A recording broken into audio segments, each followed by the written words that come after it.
All right, what exactly is rural bias and how does it work to the advantage of Republicans? First, in any electoral system, there are two important questions. How many voters can you count on to turn out, and where are those voters distributed? In congressional elections, the problems of voter concentration creates incentives towards what we call gerrymandering, which isn't really relevant to presidential election. But with presidential elections, the distribution of voters state by state creates a built-in advantage for parties who can attract the support of rural voters. And that's partly because some states are really big and some states are really small. To some extent, the rural bias was written into the Constitution from the start.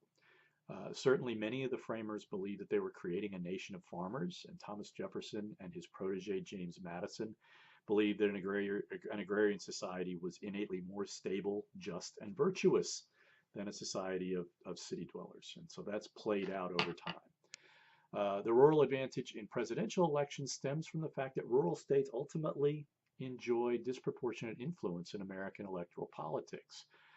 Early in this chapter, the authors noted that Wyoming, the least populous state, gets one representative for a much smaller, proportion of the population than, for example, California.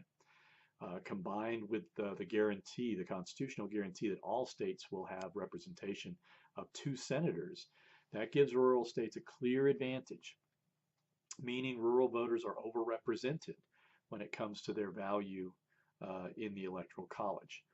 How does a party go about appealing to rural voters and locking up these rural states? Republicans have succeeded largely in gaining strong support from rural voters by advancing an anti-regulatory platform, among other things, arguing that strict regulatory laws cost jobs in rural America. Republicans claim to be the party of economic prosperity, and that works because rural Americans live in rural areas for a reason. And that reason is typically economic. They predominantly work in the agricultural sector or in what is described as the extractive economy, mining, lumber, oil exploration, fishing, ranching, etc.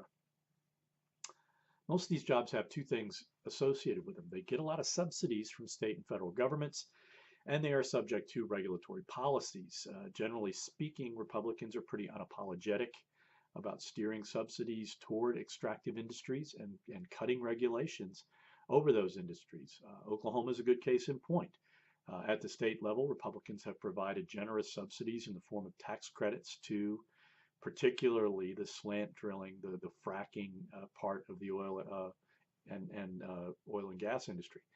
At the federal level, oil billionaires like Harold Hamm of Continental and Larry Nichols of Devon Industry have invested heavily in campaigns for Republican politicians at both the state and local levels, and they're doing it for a reason. So, is this rural bias in American politics anti-democratic with a small d, meaning bad for democracy as a whole, or merely anti-democratic, meaning bad for the Democratic Party? Your mileage will vary depending on your ideological preferences. If you are a Republican, you probably think this is perfectly fair and perfectly okay. Uh, my point as a political scientist would be to say that generally arrangements that work to the advantage of one party over another, that enable one party to ignore the will of the majority, that's not great for democracy. But then that's just the opinion of a political scientist. In any event, it's something to think about.